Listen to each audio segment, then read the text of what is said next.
et la halachot. Hazak ou Baruch Rabotai, Kaf Bet, on est le 22 aujourd'hui dans le mois de Tammuz. Et comme on est dans la période des 3 semaines, au moins on profite de ces 3 minutes, je parle pour moi en premier, c'est le moment de se rappeler de la tristesse de Jérusalem, car c'est amené plusieurs fois dans le Talmud de Jérusalem. Le Zohar HaKadosh aussi il amène cette histoire, comme quoi, Kol Amitabel al Yerushalayim, chacun qui se force, il se coince, il se serre un petit peu, il y en a même qui arrivent encore plus loin à pleurer sur Jérusalem, Zoche veroe besimchata, celui qui va trouver, malgré la situation compliquée, il va trouver des points de lumière aujourd'hui, pas seulement une nostalgie. Il y a 2 façons de pleurer. Il y en a qui pleurent comme nous on a pleuré quand les explorateurs ils sont arrivés, ils ont dit waouh, waouh, la terre d'Israël, regardez les fruits, il y a des géants. On a pleuré sur quoi?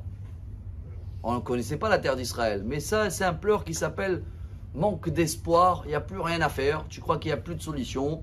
D'un coup, tout ce que Dieu il les a promis, ils croyaient que ça ne se réalise pas. Mais il y a un autre pleur aussi, c'est un pleur de nostalgie. C'est que tu as hâte à retrouver quelque chose. Tu l'attends, tu l'imagines et tu sais qu'il va arriver. Chers amis, aujourd'hui on va parler du couteau. Voilà quelque chose que chacun de nous le fait et c'est aussi un signe pour se rappeler de Jérusalem. Dans le Shulchan Aruch très connu, dans le Siman Kuf Pei 180, il amène là-bas cette halakha que chacun de nous, je pense que l'a fait. Sinon c'est le moment de l'apprendre avec les sources. Que quand on fait Birkat Hamazon dans la semaine, on enlève le couteau en fer, au plastique c'est un autre sujet.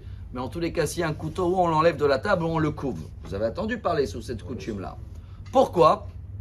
Première raison, il amène le Shulchan Aruch, le Bet Yosef, comme quoi le couteau, même dans le temple, quand on construisait l'autel, le Mizbeach, c'est marqué Lotanif Alem Barzel. Le couteau, il raccourcit la vie, il représente couper. Et nous, on est en train de demander à Dieu, Birkat Hamazon, qui nous prolonge la vie et qui nous amène à manger, la santé. Et la table est comparée comme l'autel. Alors, pendant Birkat Hamazon, on enlève le couteau. Mais au nom de Shibolé Aleket, il y a une autre raison, chers amis. C'est marqué comme ça. Une fois, il y avait quelqu'un, il est arrivé dans la bracha, la 3e Birkat Hamazon. Il a fini Baruch Ata Hashem, Bonei Yerushalayim. Il a pris le couteau qu'il avait à table. Il se rappelait que Jérusalem n'est pas construit et que le mont du temple, il n'est pas dans nos mains. Il s'est poignardé et il est décédé.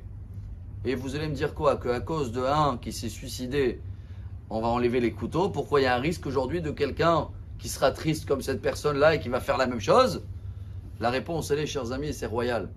Il n'y a pas de risque pour la santé. C'est juste que pendant que tu enlèves le couteau à Birkat Hamazon, on te demande de se rappeler qu'il y avait des gens que pour eux, tellement ça les a gênés, Jérusalem, qu'au moins toi, quand tu enlèves le couteau, voilà, tu t'as fait ton petit rappel dans la journée que Jérusalem, il nous manque encore quelque chose et qu'il y a des gens qui sont beaucoup plus tristes que moi. Le fait que j'ai fait ça, j'ai tout compris. Pour terminer en beauté, même si on glisse, Shabbat et Yom Tov, selon la Kabbalah, il n'y a pas besoin de couvrir les couteaux. On peut les laisser découverts. Pourquoi? C'est des journées de joie, de simcha. Excellente journée, que des bonnes nouvelles. Amar Rabbi